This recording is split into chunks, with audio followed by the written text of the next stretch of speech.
Boa tarde, turma. Tudo bem? Como vocês estão? Quanto tempo, não é? Como vocês estão? Eu creio que vocês estão bem. Eu também estou bem. Então, hoje na nossa aula de história, nós vamos estudar Roma Antiga. E eu convido vocês a estarem com o material de vocês, tá certo? Em um lugar silencioso e confortável. Tudo bem? Então, vamos iniciar. Primeiramente, quero convidar para que vocês vejam essa imagem belíssima que aparece na capa de abertura, não é? Do Coliseu em Roma. E olha só, é uma construção muito antiga, mas que ainda hoje chama atenção por conta da sua imponência, não é, arquitetônica. Você lembra de uma história antiga e você ainda hoje você pode visitar essa construção. E é muito interessante. Ela chama atenção, porque você deve pensar, nossa, quanta imponência, como pessoas, povos que ainda não tinham toda a estrutura ou não conhecia tudo de arquitetura que hoje é possível conhecer, que é possível realizar esse tipo de obra. E olha só, o quanto eles realizaram uma obra que perpassa anos e anos, não é? Então vamos lá, vamos fazer uma leitura visual dessa imagem e responder algumas questões que nos são pedidas. Tudo bem, meus amores? Então vamos lá. E aqui nós vemos o Coliseu, ou ruína do Coliseu em Roma, não é? E vamos lá. Outra civilização que se desenvolveu na região do Mar Mediterrâneo na antiguidade foi a dos romanos. Assim como alguns dos povos que já estudamos, os romanos também tinham políticas expansionistas, o que possibilitou o contato dele com diferentes povos. Nesse contato, Roma assimilou diferentes culturas e as transformou, resultando em costumes, práticas, políticas e legislações que influenciaram muitos povos ao longo do tempo e continuam nos influenciando até os dias de hoje. Então vamos lá para as perguntinhas de abertura, não é? A foto mostra uma parte da cidade de Roma atualmente. Descreva o que você vê na imagem. Você pode responder essas 3 questões através de áudio, tá certo? Mas eu quero que cada um de vocês envie a sua descrição, tá certo? B. Por que é importante preservar construções como as retratadas na fotografia? Levante algumas hipóteses com os colegas. A partir do momento que você vai dialogando, você vai colocando a sua resposta lá no grupo, é possível a gente dialogar sobre essas possibilidades ou sobre as hipóteses levantadas por cada um de vocês. Tudo bem? Você conhece alguns elementos culturais que herdamos dos romanos antigos? Se você conhece, cite alguns exemplos, tá certo? Então, vamos para o texto propriamente dito. Quero convidar, já lançar aqui para vocês, vamos dizer assim, uma atividade extra. Nós vamos fazer a leitura do nosso texto, ele vai ser explicado e cada um de vocês que estão remotamente vão elencar palavras-chave para cada subtítulo. Por exemplo, você vai escolher no primeiro subtítulo uma palavra-chave que melhor traz a compreensão daquele título, tá certo? E você vai lançar lá no grupo, vai dizer a minha palavra-chave é a palavra tal, e eu compreendo que por conta disso, aí você vai falar sobre aquela palavra que você escolheu, tá certo? Essa atividade é para ser realizada logo após a videoaula, tudo bem? Então, você vai assistir a videoaula e você vai elencando para cada subtítulo uma palavra-chave e vai dizer por que você escolheu aquela palavra-chave. Tudo bem? Essa é uma atividade extra. Vamos para o conteúdo em si. As origens de Roma. Roma é uma cidade milenar que existe até hoje. Você sabe onde ela está localizada? Observe o mapa ao lado. E aqui nós temos um mapa, certo? Olha só.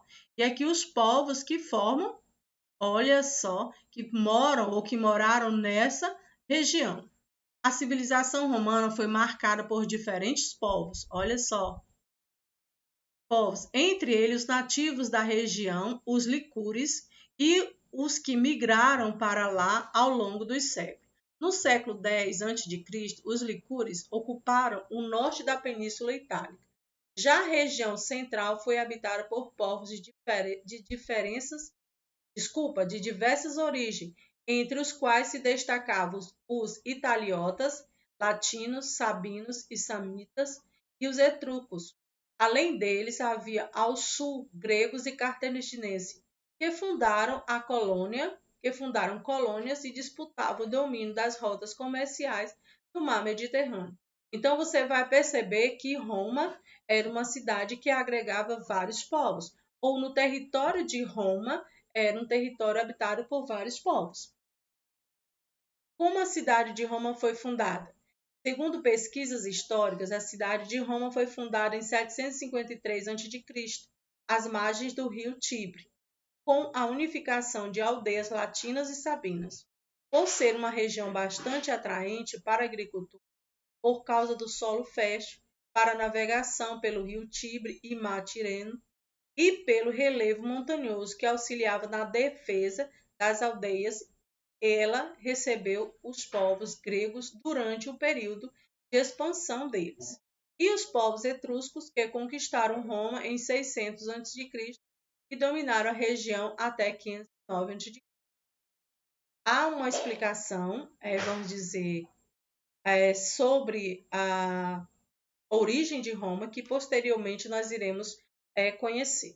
Cite 3 motivos que incentivaram a migração de diferentes povos para a região de Roma.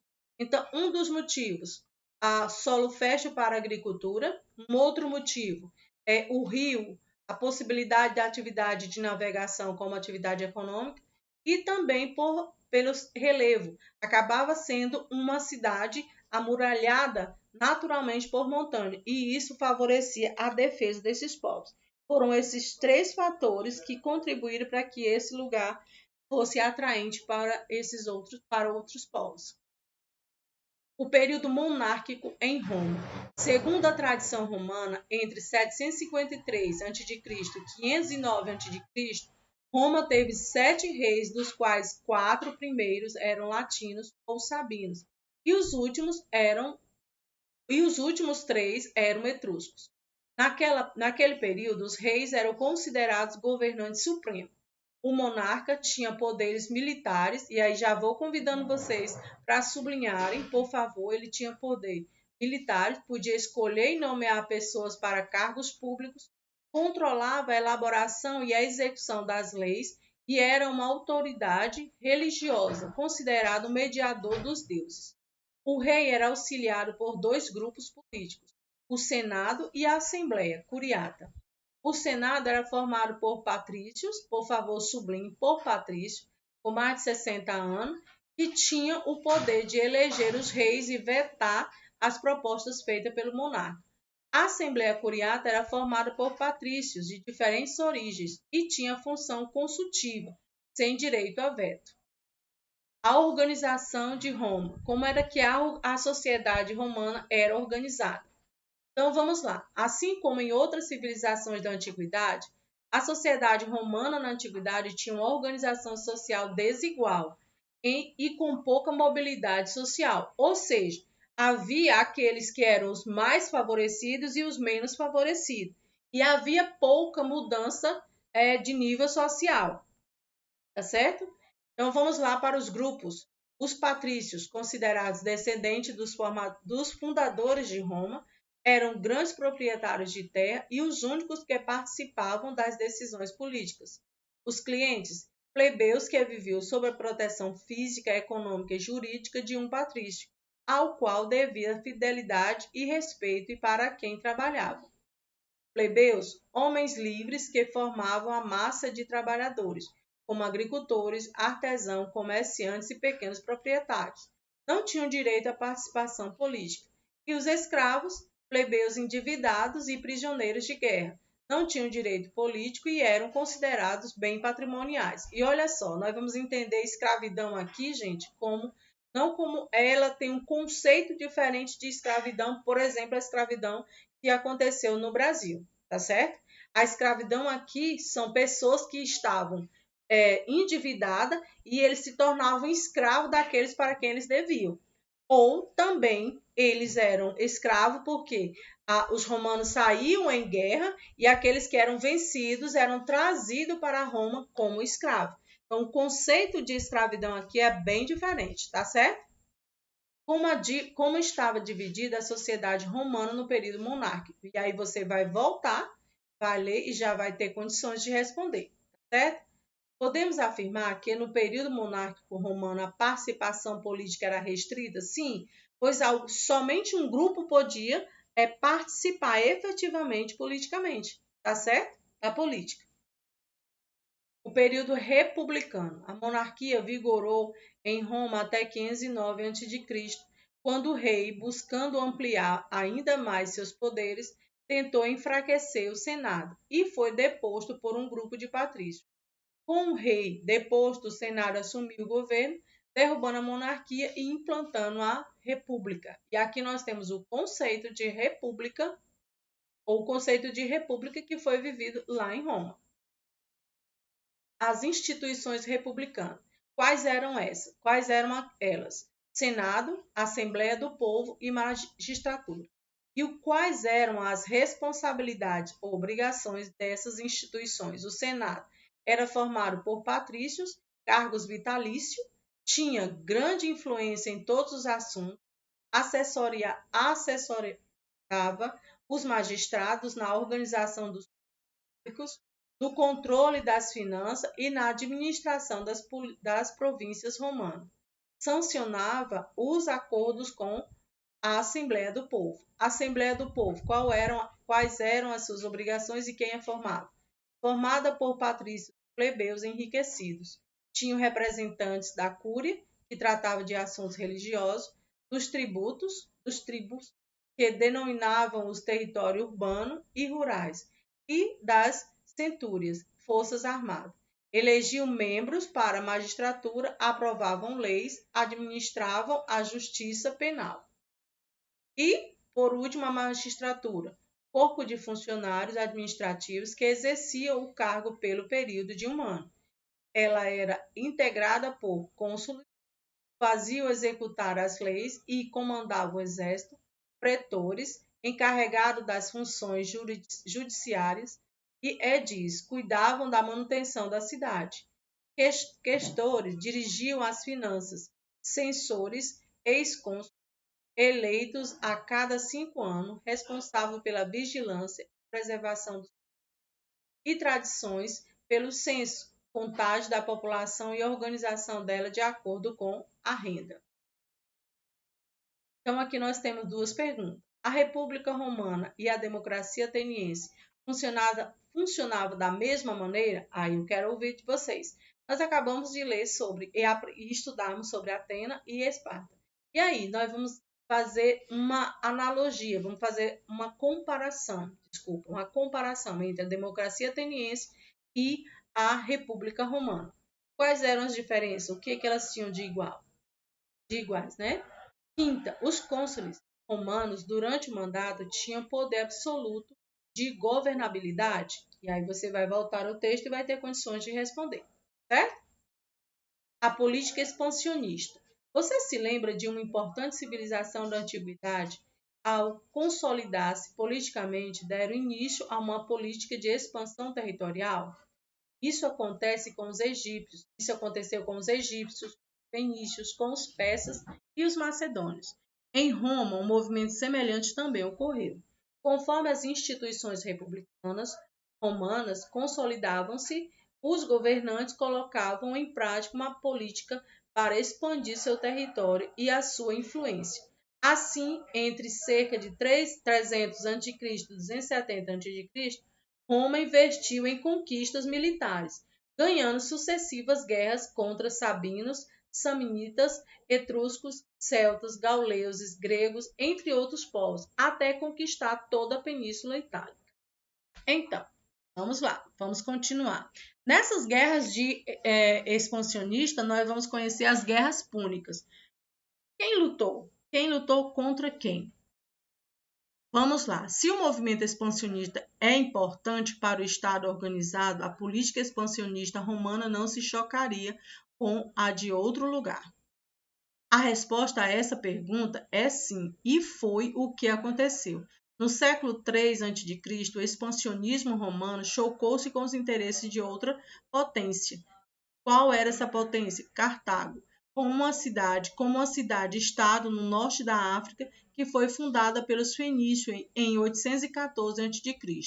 Ao longo dos séculos, Cartago passou a dominar as rotas comerciais no Mediterrâneo. Os púnicos, como os cartagineses eram chamados pelos romanos, também buscavam ampliar o seu poder, conquistando territórios na região. Com objetivo semelhante, Roma e Cartago entraram em conflito por mais de 100 anos, em 3 guerras intercaladas com alguns períodos de paz. A primeira ocorreu entre 264 a.C. e 241, a segunda aconteceu entre 218 a.C. e 202 e a terceira no período de 149 a.C. a 146. No final das guerras púnicas, Cartago foi dominada pelos romanos, assim como suas rotas comerciais também. As guerras e a população. Como as guerras faziam com que essa população crescesse? Vamos entender. Já pensou em quais seriam as consequências de décadas de guerra para a população romana? O expansionismo romano teve profundas consequências sociais. Observe o esquema a seguir. E olha só. Vamos entender. Pequenos proprietários rurais plebeus foram convocados para lutar nas guerras de conquista. Olha certo, olha como estavam em guerra e não podiam cultivar suas terras, acabavam se endividando. Para pagar essas dívidas, muitos deles entregavam suas terras a homens ricos, tanto patrícios quanto os plebeus enriquecidos. E olha só o que acontecia aqui, o próximo passo. As propriedades rurais passaram a se concentrar na mão de poucas pessoas, o que favoreceu a formação de latifúndio. Olha aqui, aqui. Muitas famílias plebeias camponesas migraram do campo para a cidade de Roma em busca de trabalho, dando início a um processo de êxodo rural. E, por fim, na cidade, os migrantes encontravam dificuldades para trabalhar, pois havia uma crescente população de escravos, a maioria formada por prisioneiros de guerra de origem estrangeira. E olha só, o expansionismo romano contribuiu para a concentração de terra nas mãos dos patrícios? Sim, com certeza. Nós vimos isso observando e fazendo a leitura desse esquema. Com esse cenário, você considera que a maioria da população plebeia estava satisfeita com o governo republicano? Essa eu vou deixar para vocês. Leiam, façam uma leitura novamente e vocês terão como responder essa questão. Mas é importante, eu quero ouvir a resposta de vocês, tá certo? O aumento da escravidão. O aumento do número de escravos foi uma das principais consequências do expansionismo romano.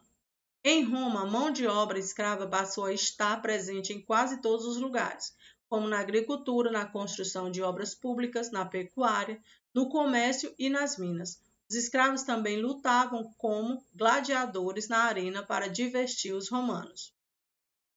E os conflitos sociais? O que os plebeus poderiam fazer para melhorar suas condições de vida? Essa possivelmente foi uma pergunta feita por muitos que viveram nos primeiros séculos de República Romana.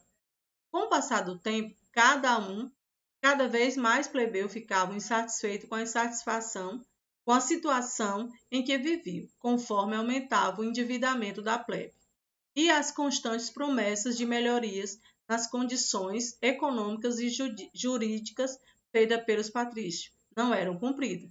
Os plebeus se organizavam para reivindicar medidas governamentais que aumentassem sua participação política e, consequentemente, melhorassem suas condições de vida. Por meio de muitas lutas, eles pressionaram os patrícios a aprovar medidas e leis que os beneficiassem. Observe as principais delas. E olha aqui. Tribunato da plebe, olha só, Lei Canuleia, Lei Litícia, Lei Orgunha, Lei Hortência. Essas leis foram leis que foram desenvolvidas para que melhorasse a condição dos menos favorecidos. Havia uma desigualdade social muito grande, o número de escravos aumentava, a população crescia, mas um pequeno grupo enriquecia e uma maioria esmagadora empobrecia. Então vamos lá. O que cada uma dessas leis elas beneficiavam, vamos dizer assim, quais eram os benefícios dessa lei? Seleção de um grupo de plebeu que tinha o poder de convocar e presidir a Assembleia do Povo, convocar reuniões do Senado, propor novas leis, intervir em nome dos plebeus em assuntos legais e vetar ações dos magistrados para proteger os interesses da plebe. Olha só. E o que essa lei aqui permitia? Lei Canonéia. Permitiu o casamento entre plebeus e patrícios e plebeus. Essa lei ela favorecia a mobilidade social. Aqui nós víamos pessoas que participavam de um grupo, casavam-se com pessoas de outro grupo, havia uma mobilidade social, tá certo? Lei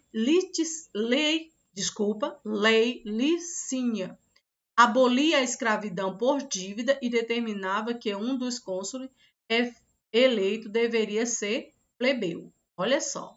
E a lei Ogúnia permitia aos plebeus se tornarem sacerdotes. E a lei Hortência determinava que as decisões da Assembleia do Povo se tornassem lei por meio de votação, plebiscito. Vamos lá. Tentativas de reforma agrária em Roma. Na tentativa de reduzir as desigualdades sociais geradas pela concentração de terra, os irmãos Tibério e Caio Craco, eleitos tribunos da plebe em 133 e 123 a.C., respectivamente, promoveram outras tentativas de solucionar os problemas sociais da época. Tibério criou um projeto de lei para limitar o direito de ocupação das terras públicas, que deveria ser dividida e distribuída aos cidadãos, reduzindo a concentração delas. Caio Craco, por sua vez, conseguiu aprovar a lei frumentária, pela qual o trigo, principal alimento dos pobres, deveria ser vendido à população mais pobre por preço baixo, abaixo do mercado. Apesar da aprovação da lei, suas outras propostas que ele estava pleiteando não foram aceitas. Ou foram aceitas, mas não na sua totalidade. Ok? A crise e o fim da República. Então, nós vamos terminar a nossa aula por aqui e aí eu quero convidar cada um de vocês a realizar as atividades que estão sendo propostas. Mas antes de realizarem as atividades, eu gostaria de chamar a atenção de vocês para uma segunda leitura. Cada um desses títulos ou subtítulos que nós lemos aqui no nosso texto, eu quero que cada um de vocês elenque, por exemplo, nesse título, Tentativa de Reforma Agrária. Qual palavra-chave você escolheria para explicar esse texto, esse pequeno texto? Então, cada um de vocês irão elencar palavras-chave, tá certo? E colocar lá no grupo. Escolhi a palavra-chave tal, por isso e por isso e por isso. Tá certo, meus amores? Então, essa foi a nossa aula de história. Espero que vocês tenham gostado. Espero também que vocês possam fazer as atividades com alegria e certamente terão êxito. Beijos e até a próxima!